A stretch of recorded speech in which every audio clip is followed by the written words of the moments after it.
Le ping-pong judiciaire se poursuit dans l'affaire Palmade. Après l'accident de la route dans lequel il a été impliqué alors qu'il conduisait sous l'emprise de la drogue, Pierre Palmade a été mis en examen pour homicide et blessures involontaires. Il avait d'abord été assigné à résidence, mais après un appel du parquet de Melun, la cour d'appel de Paris l'avait placé en détention provisoire fin février. Mais, ce lundi 6 mars, la juge d'instruction en charge de l'enquête avait accepté la demande de mise en liberté du comédien. C'était sans compter sur le parquet qui persiste et signe en dégainant un nouvel appel avec un référé détention, ayant pour effet de suspendre sa sortie et poussant la chambre de l'instruction de la cour d'appel de Paris à se réunir de nouveau ce vendredi 10 mars. Mais la décision retenue ne sera connue que ce mardi 14 mars à 9 h. D'ici là, Pierre Palmade, qui reste présumé innocent, est obligé de respecter certaines interdictions listées par BFM Télévision. Selon la chaîne d'information, l'homme de 54 ans actuellement hospitalisé au Kremlin-Bicêtre, dans le Val-de-Marne, après un AVC, reste jusqu'à l'annonce de cette décision libre, mais sous contrôle judiciaire.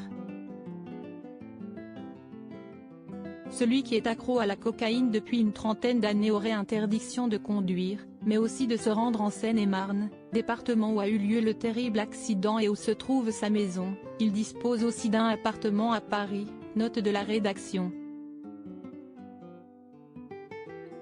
Il lui est également interdit d'entrer en contact avec les deux témoins qui étaient présents dans son véhicule le jour du drame. Pierre Palmade, Muriel Robin, Michel Larocque, Véronique Sanson. Les femmes de sa vie obligées de soigner son addiction à la drogue. Pierre Palmade doit également respecter une obligation de soins pour traiter son addiction à la cocaïne et aux drogues de synthèse. J'ai été inconscient de prendre la voiture sous stupéfiants.